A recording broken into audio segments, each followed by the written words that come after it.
Selamat malam Bapak Ibu sekalian. Selamat Natal. Inilah Natal pertama yang sering sekali kita sebut. Malam ini kita diingatkan kembali tentang kelahiran Tuhan Yesus Kristus. Raja damai lahir di tengah kegelisahan. Saudara, Bapak Ibu yang dikasihi, adakah yang malam hari ini bebas dari rasa gelisah, dari rasa khawatir, cemas, dan takut? Ada yang bebas dari rasa itu?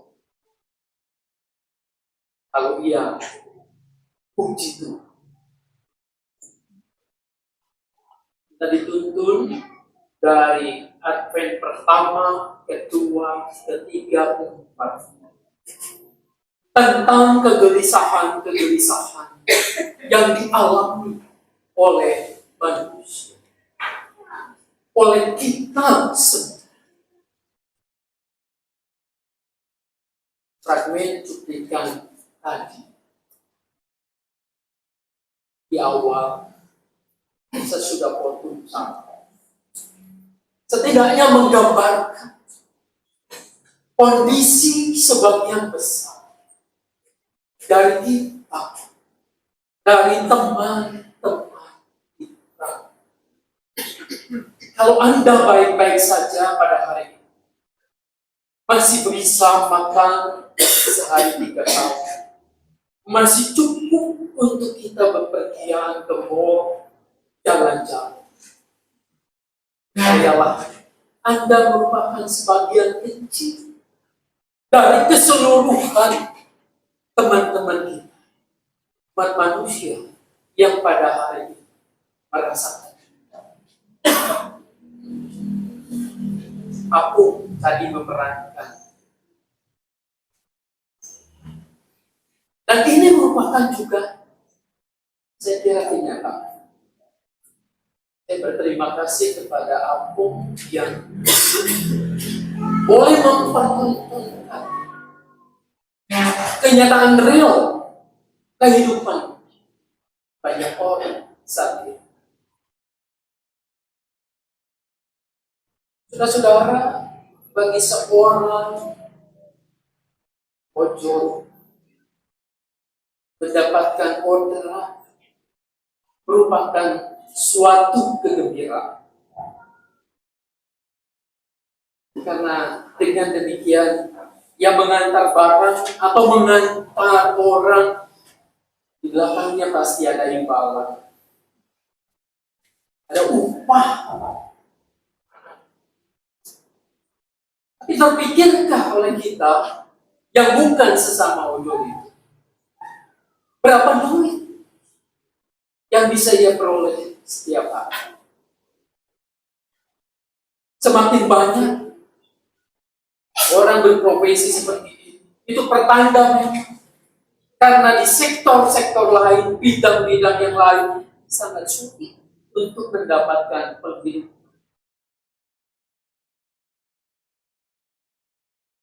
Saya berusaha untuk melihat kehidupan dunia ojol, dunia Grab. Anda akan bisa menemukan banyak sekali konten-konten YouTube, di TikTok. Mereka memperlihatkan perjuangan mereka, mungkin dari pagi buta sampai dengan malam, yang memang tidak seberapa, yang harus dipotong dengan biaya aplikasi, dengan biaya bahan bakar, lalu penurunan kondisi kendaraan dan sebagainya. Tidak mudah. Maka wajarlah kalau aku mengatakan tahun depan bagaimana, kehidupan ke depan seperti apa. Tidak mudah. Gelisah yang memaksa, ada mencekam dalam hati. Apalagi mungkin kita yang berhadapan dengan masalah kesehatan kita.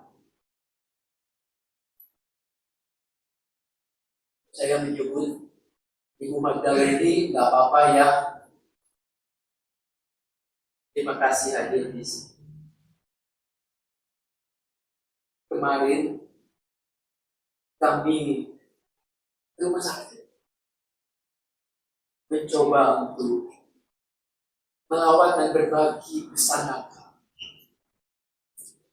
dengan tekadnya yang kuat. Aku harus keluar dari rumah sakit. Aku ingin ke gereja, bernatalan bersama-sama. Mungkin bagi sebagian orang, bahkan kebanyakan orang, yang mengalami sakit seperti Ibu Leli, dia akan gelisah. Kayak mau macam apa lagi yang harus diterima? Sakit yang seperti apa lah yang harus bersarang? Tidak mudah. Tidak cukup buat untuk menerima kenyataan. Banyak orang gelisah seperti itu. Yang lain saya bisa sebut juga Pak Joni yang bersyukur hadir bersama-sama. Mungkin tidak tahu ke depan apa yang akan diberikan terapi atau tindakan medis. Memaksa pikiran kita berkecamuk di sini. Gelisah. Saudara, Anda yang mengalami kegelisahan, coba lihat, ada banyak orang yang jauh lebih berat, yang jauh lebih bergumul dengan masalah ini. Belum lagi mungkin kita ketika menghadapi anak-anak atau cucu kita. Kok nampaknya masa depannya seperti ini? Yang aku akan hadapi, yang anakku, yang cucuku harus hadapi. Manusia diliputi oleh kecemasan, kekhawatiran. Dan menurut ilmu psikologis, wajar kalau manusia ketika ditempa oleh kesulitan, oleh pergumulan, oleh betul-betul real nyata di hadapannya, akan gelisah, mungkin akan depresi.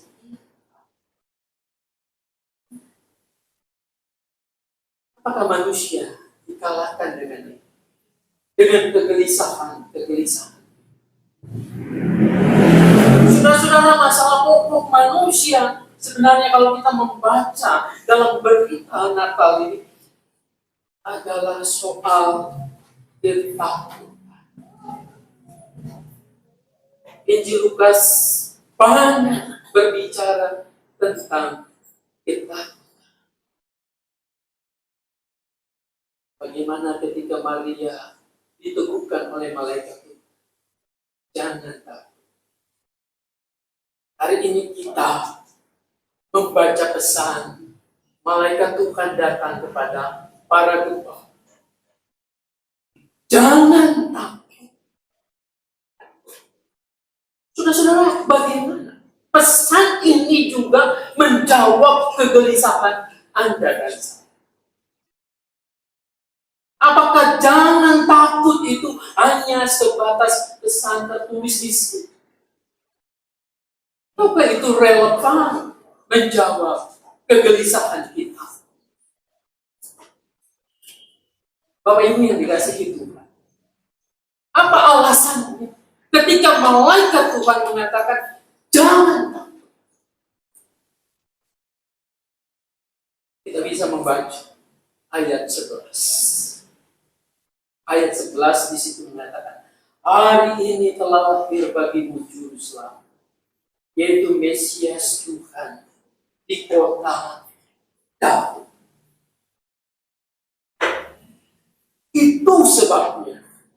Malaikat Tuhan mengatakan, jangan takut kepada para gembala. Hari ini telah lahir bagimu juru selamat, Mesias. Kita baca di Lukas, minimal ada 12 kali kata hari ini dicatat. Hari ini itu sekali. Dan menurut pemikiran, pemahaman Lukas, bahwa hari ini bukan saja hari di mana Yesus lahir, tapi hari ini adalah rangkaian utuh apa yang dilakukan oleh Yesus dari lahir. Dia melayani, dia sengsara, menderita, mati, bangkit dan naik ke surga. Itu rangkaian hari.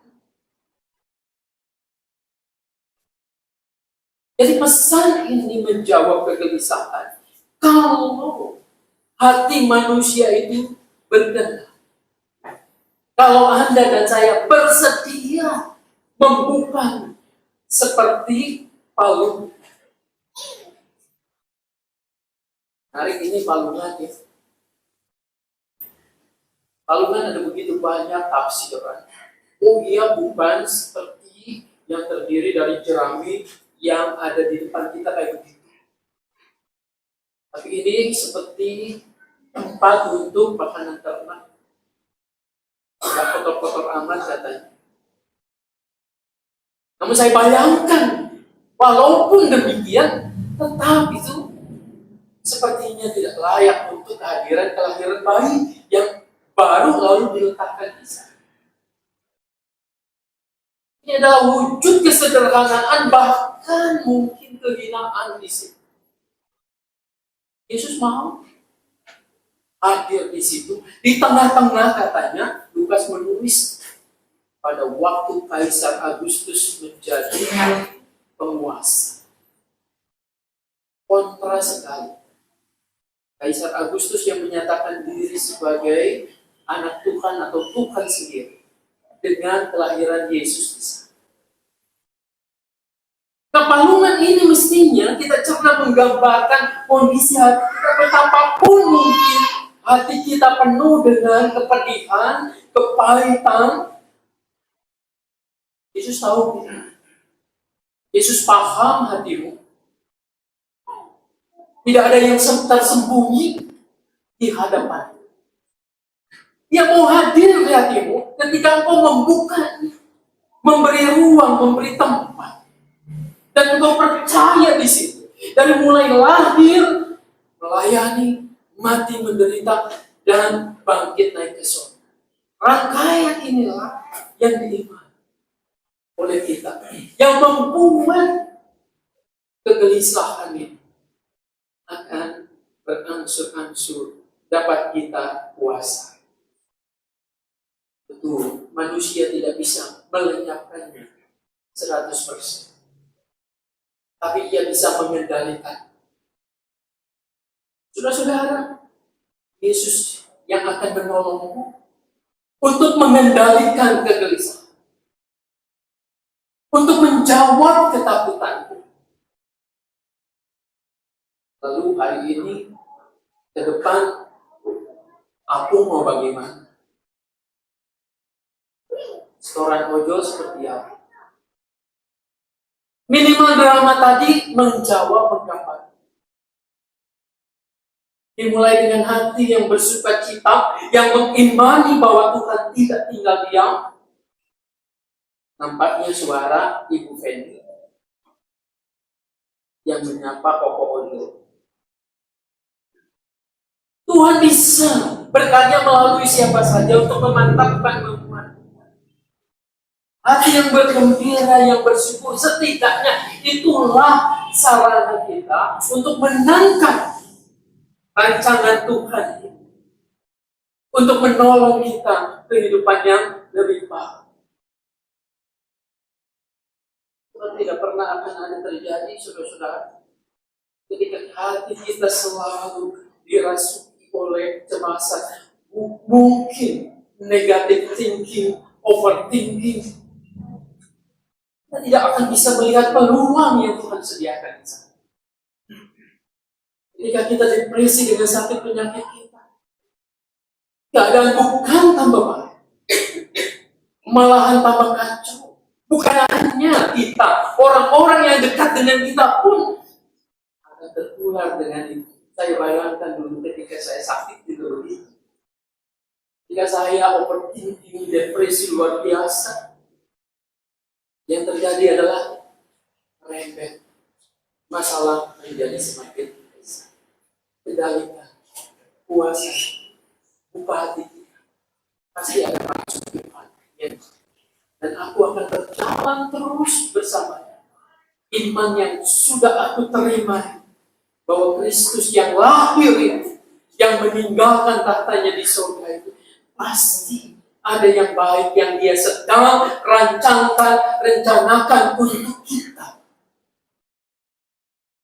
Saudara, disitulah Natal yang sebenarnya. Natal bukan soal kita menyediakan kado, bukan kita pesta makan dan hura-hura, bukan itu.